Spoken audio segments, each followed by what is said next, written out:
যতই বাড়ছে মানুষের সংখ্যা ততই কমছে সবুজের সমারোহ। ইট পাথরের শহরে মাথা উঁচু করে দাঁড়াচ্ছে বিশাল বিশাল অট্টালিকা।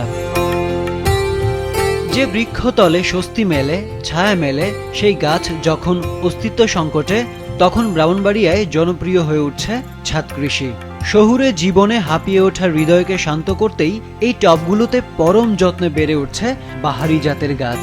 আছে আম, কমলা, কাঁঠাল ও মাল্টা সহ আরো বহু গাছ।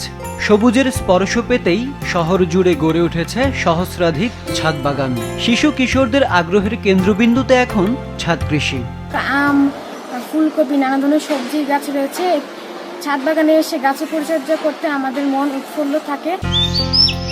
সংশ্লিষ্টরা বলছেন, ভবনকে সূর্যের তাপ থেকে রক্ষা করছে ছাদে গড়ে ওঠা বাগান।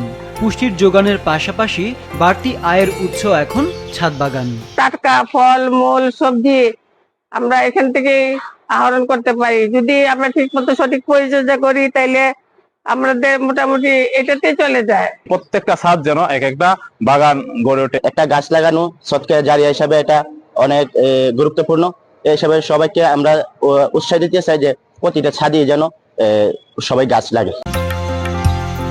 টেকসই কৃষি সম্প্রসারণ প্রকল্পের আওতায় প্রথমবারের মতো শহরের সদর উপজেলায় ছাদ বাগান তৈরির জন্য বরাদ্দের কথা জানিয়েছেন কৃষি কর্মকর্তা।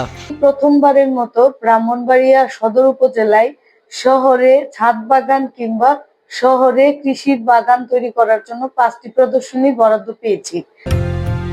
চারদিকে প্রাকৃতিক সম্পদের এত অপব্যবহারের এই সংকটে সবার জন্য আশীর্বাদ হয়ে এসেছে ছাদ কৃষি। আরিফুদ্দিন নবীন, মাছরাঙা, নিউজ ডেস্ক।